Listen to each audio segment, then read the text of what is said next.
Fala pessoal, tudo bem com vocês? Gente, estou aqui então para comentar a nossa unidade 3, na qual a gente vai começar então a discutir o fluido em escoamento, tá? E a gente vai partir então da questão da caracterização do tipo de escoamento, né? Existem ali então escoamentos que são ditos laminares, né? Transientes ou turbulentos, né? Então a gente vai falar um pouquinho desses três tipos, né? A sua importância, né? Onde que a gente pode ver aplicações, né? Utilidades desses tipos, claro, também a questão de desvantagens, tá? Como a gente consegue fazer essa mensuração, né? De definir se um escoamento é de qual tipo, tá? E claro, né, depois a gente também vai falar de regime de escoamento, que é a nossa próxima unidade, tá? Então vamos lá para os tipos de escoamento, tá? Então a gente entra aqui na questão do campo da hidrodinâmica, né? Então a hidrodinâmica ela passa a trabalhar, né, o conceito de movimento do nosso fluido. Então a gente sai das condições específicas do repouso ou da estática de um fluido, tá? E a gente passa a olhar para esse fluido no momento em que ele escoa. Tá? Diferente da hidrostática, né, que a gente olhou e definiu ali que a condição para que um fluido ele esteja em repouso, tá, onde as pressões que atuam em torno de um ponto do fluido, né, elas têm uma resultante nula, ou seja, as ações de pressões são iguais em todas as direções, né? Então isso garante que ele não vá, né, se movimentar. Na hidrodinâmica, esse conceito ele passa a ser o oposto, né?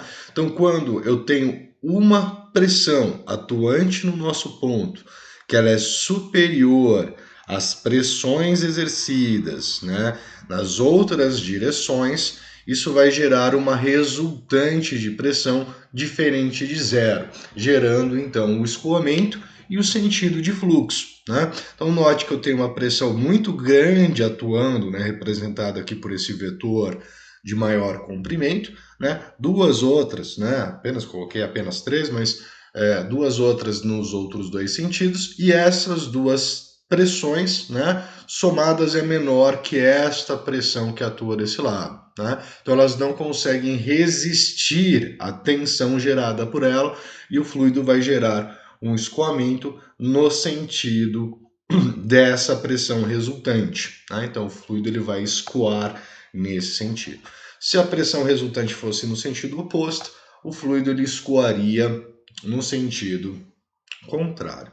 Tá? Então a condição de escoamento se dá por essa resultante diferente de zero das ações de pressão ao redor ou em torno do nosso ponto, né, ou de um ponto qualquer do nosso fluido. Tá? Então, uma outra característica que é importante a gente ressaltar, né, que o movimento, né, ou as características do movimento que esse fluido ele vai assumir, né, não dependem somente, tá, da pressão que atua sobre o fluido. Vai depender de outras propriedades, né? Como a viscosidade, lembrando que um fluido mais viscoso ele tem maior resistência ao escoamento, um fluido menos viscoso tem menor resistência ao escoamento, então isso também vai modificar, né? Então um fluido com maior viscosidade ele vai escoar de forma mais lenta, tá? Enquanto que um fluido de menor viscosidade ele vai escoar de forma mais rápida ou com maior velocidade. Tá? A forma do conduto, né? Quando eu digo ali conduto, o tubo, né? Tubos normalmente são circulares, mas os condutos em geral podem apresentar geometrias diferentes da circular, né? Que é a mais convencional, mas existem outros tipos de conduto e a forma desse conduto também influencia no tipo de escoamento, tá? No geral, a gente vai estar utilizando tubos circulares, tá?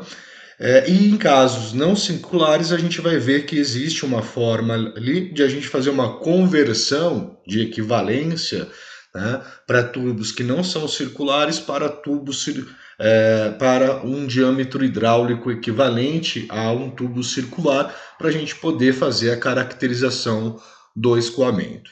Tá?